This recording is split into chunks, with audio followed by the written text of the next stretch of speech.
this is a very special day.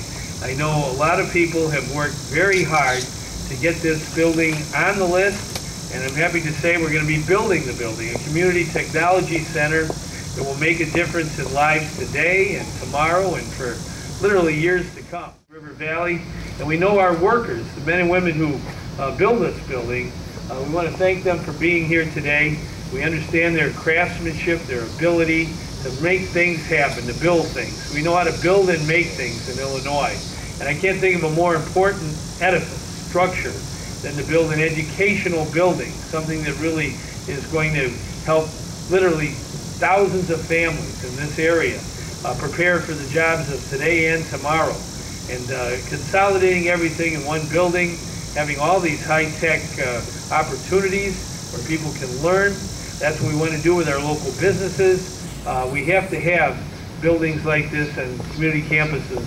And I really want to thank Dr. Corcoran and the whole family of Illinois Valley Community College for your commitment to education. There's no better way to help more people for equal opportunity and jobs than a good education. Our plan calls for taking many of the career and technical programs that Governor Quinn mentioned a few seconds ago that are scattered around the campus and placing them into one technology center. Programs like industrial electricity, electronics, industrial maintenance, drafting and computer-aided design, computer numerical control, heating, ventilating, and air conditioning, computer networking, machinist tool and die, and wind turbine maintenance. And might I add that we are going to practice what we preach regarding a commitment to renewable energy by using, as Governor Quinn said, a geothermal system for the heating and cooling needs of the brand new building.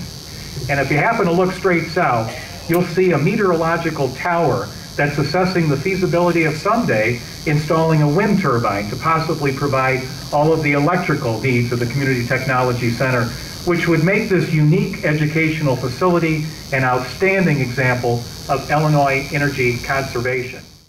Let's not forget the immediate impact your funding of this project is going to have on the IVCC district economy. In fact, as you know, the Capital Development Board estimates that every $1 million of construction generates about 7 well-paying construction jobs.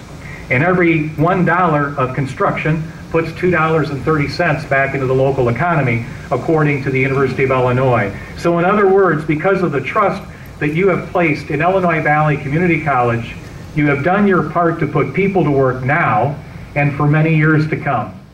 Many years ago, I took a couple of classes when we were in the other side of this campus, the temporary buildings that we call today, that have lasted for 35 years or 40, and we're very anxious to see them disappear for lots of reasons, because of better programs, better services for the students that are going to come here.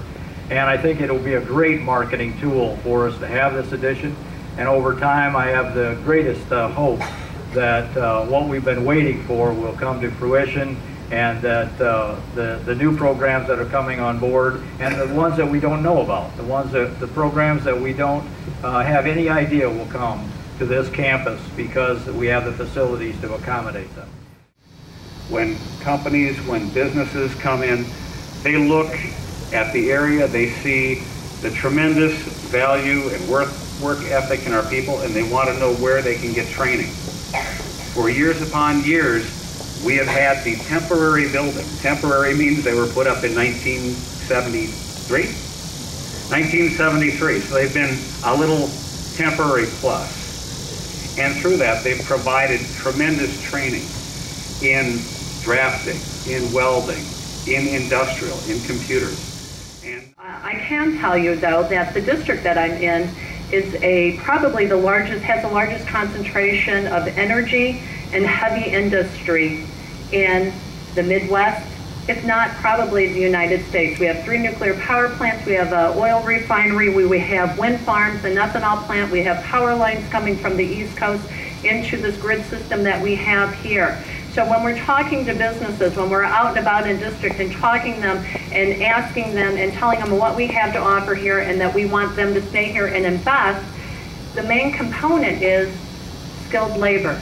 And we have that here. It's a ready, immediate labor pool that other states do not have. It's a huge advantage.